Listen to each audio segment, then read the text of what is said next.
હું પટેલ મહાદેવભાઈ કાનજીભાઈ બાજુના ગામ ગાગરેટિયાના મૂળ વતની અને હાલ લીમડીમાં રહેવાસી કિસાન પુત્ર તરીકે ખેતી સાથે સંકળાયેલો છું અને હાલમાં જ જે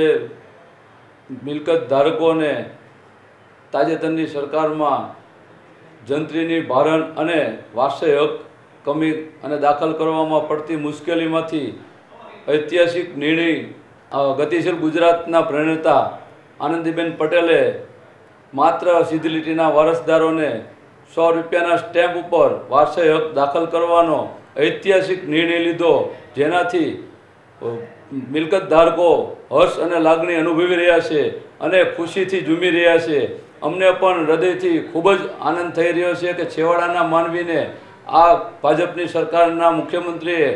આવો ઐતિહાસિક નિર્ણય ખાલી ₹100 સ્ટેમ્પમાં વારસાઈ હક દાખલ થઈ જશે અને નાની મોટી બધી જ મુશ્કેલીઓમાંથી મુક્તિ મળશે. જે ગામડાના અભણ ખેડૂતોને, અભણ મિલકત ધારકોને, જે વહીવટની પણ ખબર ન પડતી હોય એવાને ₹100 સીધા જ વારસદારની પોતાનો હક કાયમી રહેશે, જે બદલ ખૂબ જ આનંદની લાગણી અનુભવી રહ્યા છે. અને એક કિસાન પુત્રી હોવાથી માત્ર ₹1 ધિરાણે ₹3 લાખ સુધીની સહાય આપતો નિર્ણય પણ કિસાન પુત્રી અને ગુજરાતના મુખ્યમંત્રી આનંદીબેન પટેલે જે છેવાડાના માનવીઓનો ચિંતા કરી ₹3 લાખ સુધી ખાલી ₹1 ધિરાણે વ્યાજ આપ્યું, જે બદલ કિસાનો પણ ખુશી અનુભવી રહ્યા છે, જેઓ